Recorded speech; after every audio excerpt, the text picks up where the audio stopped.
Hello students. कुछ electronic खराबी के कारण हम लोग 2.1 का क्वेश्चन नंबर 4 कर रहे थे जो पूरा नहीं कर पा रहे थे। तो यहाँ पे हम लोग आज देखेंगे इस क्वेश्चन को। A rectangular sheet of paper is 12 whole 1/2 centimetre long and 10 whole 2/3 centimetre wide. Find its perimeter. आपको एक रेक्टेंगुलर शीट दिया गया है जिसका डायमेंशन आपको दिया गया है। रेक्टेंगल में एक लेंथ होता है और एक ब्रेथ होता है। तो आपको लेंथ दिया है 12 होल 1/2 सेंटीमीटर और ब्रेथ जो दिया है वह 10 होल 2/3 सेंटीमीटर। इसका पेरीमीटर निकालना है। पेरीमीटर का मतलब क्या होता है? Total length of boundary. तो आप पहले भी पढ़ चुके हैं कि perimeter of a rectangle is 2 into length plus breadth. तो इस फॉर्मूला के आधार पर आप इसका पेरीमीटर निकाल सकते हैं। तो इसको कैसे लिखेंगे? हम लोग लिखेंगे सबसे पहले perimeter of rectangle equal to 2 into L plus B. उसके बाद 2 लेंथ क्या है? 12 होल 1/2 12 होल 1/2 प्लस ब्रेथ क्या है? 10 होल 2/3। ठीक है। नेक्स्ट स्टेप में हम लोग क्या करेंगे? इस 2 को ज्यों का त्यों लिख देंगे और इस मिक्स फ्रैक्शन को इम्प्रॉपर फ्रैक्शन में करेंगे। तो 12 2 जा 24, 24 में 1 ऐड कर देंगे तो 25/2। फिर प्लस का साइन देंगे, फिर इसको मल्टीप्लाई करेंगे। 3 10 जा 30 और 30 में 2 ऐड कर देंगे तो 32/3। इसके बाद हम लोग क्या करेंगे? नेक्स्ट स्टेप में फिर 2 लिख देंगे और इस 2 3 का एलसीएम निकालेंगे। क्या होगा? 6। 2 को 6 से डिवाइड करेंगे तो 3 टाइम में जाएगा। 3 को 25 से मल्टीप्लाई करेंगे तो क्या होगा? 75 प्लस फिर इस 6 को 3 से डिवाइड करेंगे कितने टाइम में? 2 टाइम में। 2 को इस 32 से मल्टीप्लाई करेंगे तो क्या होगा? 64। अब उसके बाद इस 75 और 64 को ऐड कर देंगे और बाई 6 कर देंगे। क्या करेंगे? 75 प्लस 64।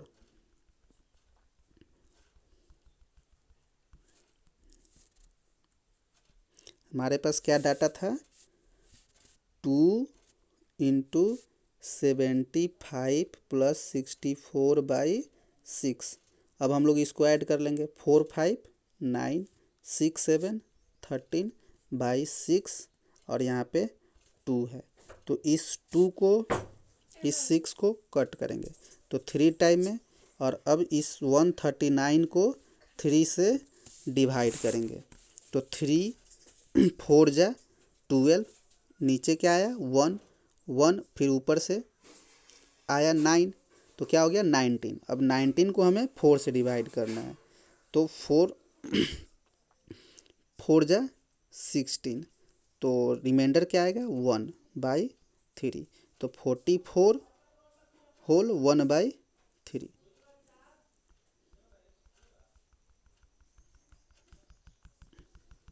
इस प्रकार से आप इसका पेरीमीटर ज्ञात कर सकते हैं। ठीक है। Next question 5। ठीक है। 5 नंबर क्वेश्चन है कि find the perimeter of triangle ABE। यहाँ पे देखिए एक ट्रायंगल आपको दिख रहा होगा ABE। ठीक है। द रेक्टेंगल BCDE और एक रेक्टेंगल भी दिख रहा है BCDE। इन दिस फिगर, इस दोनों फिगर में हुज पेरीमीटर इज ग्रेटर, किसका पेरीमीटर ज़्यादा है? तो सबसे पहले आप इस ट्रायंगल ABE का पेरीमीटर निकाल लीजिए, यानी 5/2 प्लस 2 होल 3/4 प्लस 3 होल 3/5। इसका ये जो ट्रायंगल का पेरीमीटर आ जाएगा। इसके बाद आप क्या करेंगे? इस रेक्टेंगल का पेरीमीटर निकाल लेंगे। रेक्टेंगल का पेरीमीटर क्या है? 7/6। ये क्या है? 7/6 क्या है? ये ब्रेथ है और इसका लेंथ क्या है? तो यहाँ पे देखिए लेंथ क्या दिया है, +2/3/4। तो पेरीमीटर कैसे निकलता है रेक्टेंगल का, तो रेक्टेंगल का पेरीमीटर निकलता है 2 × L+B।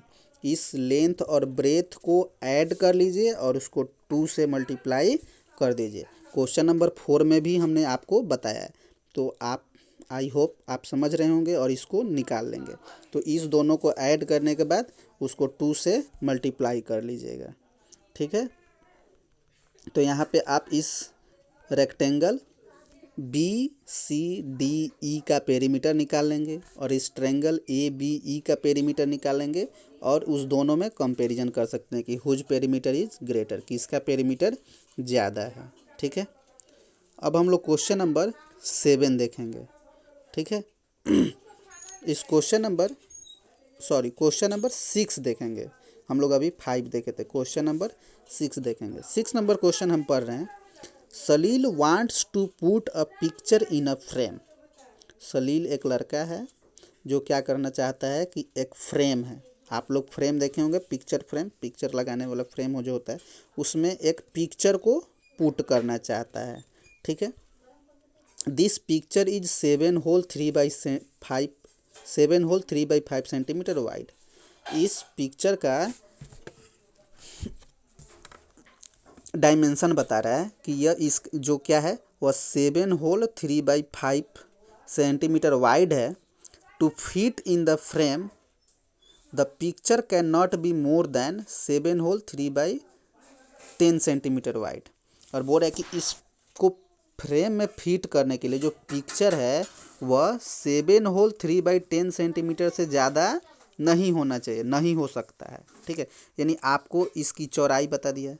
फिर बोल रहा है कि यह 7 होल 3/10 सेंटीमीटर से ज़्यादा चौड़ा नहीं हो सकता है। बोले कि how much should the picture be trim. तो इस पिक्चर को कितना काटना होगा, मतलब ये 7 होल 3/5 है लेकिन यह 7 होल 3/10 से ज़्यादा नहीं हो सकता है। तो आप क्या करेंगे इसमें से कि 7 होल 3/10 से ज़्यादा नहीं होना चाहिए, यानी इतना ही फिट हो सकता है और यह है इतना।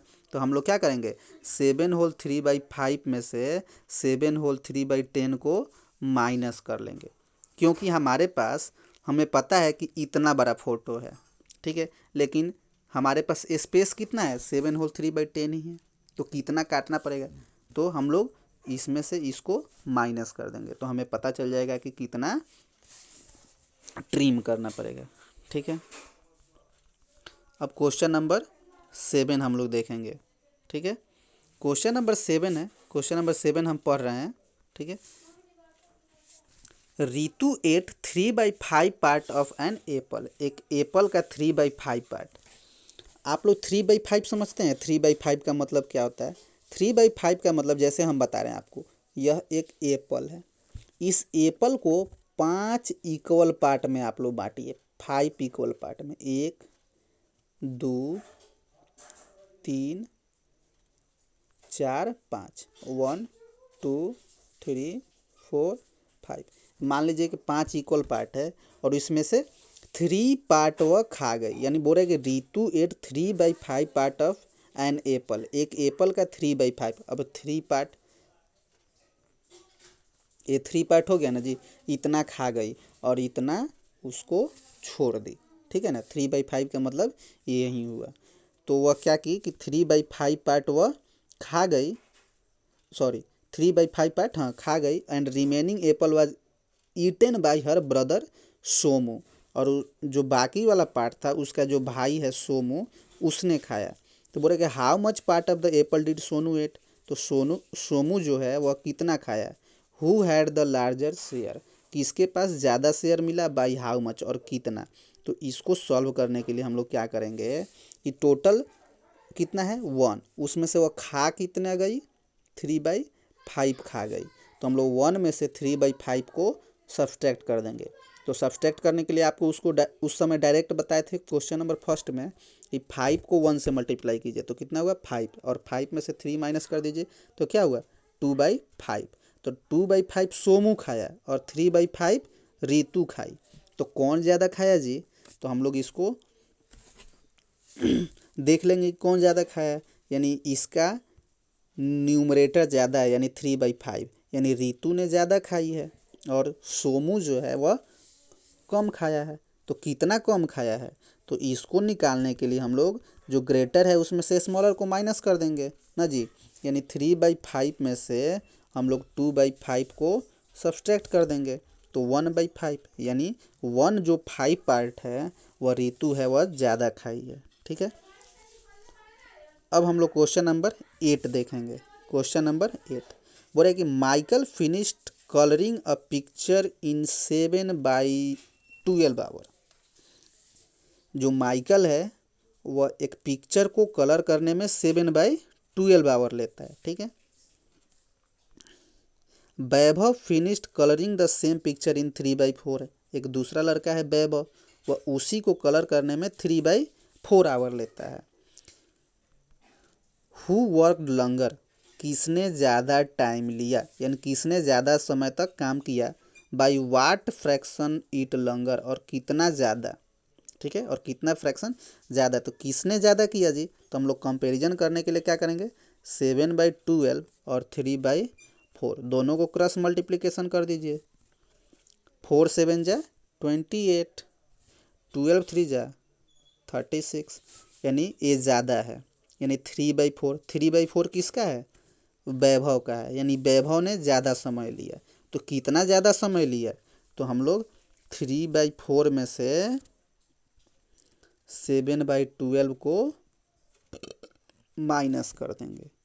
ठीक है, तो हमें क्या मिल जाएगा इसका, कि इसने जो वैभव है वह कितना ज़्यादा समय लिया। तो 4 12 का एलसीएम निकाल लीजिए, 12। 4 से 12 को डिवाइड कर दीजिए 3 टाइम में, तो 3 को 3 से मल्टीप्लाई कीजिए 9, फिर 12 को 12 से डिवाइड कीजिए 1, तो 1 को 7 से मल्टीप्लाई कीजिएगा तो 7, 9 से 7 गया 2, 2/12। इसको सिंपलेस्ट फॉर्म में करेंगे तो 1/6, यानी 1/6 फ्रैक्शन वह ज़्यादा समय लिया। ठीक है, इस प्रकार से हमारा चैप्टर 2.1 फ्रैक्शंस का समाप्त हुआ। हम आशा करते हैं कि शायद आपको समझ में आया होगा।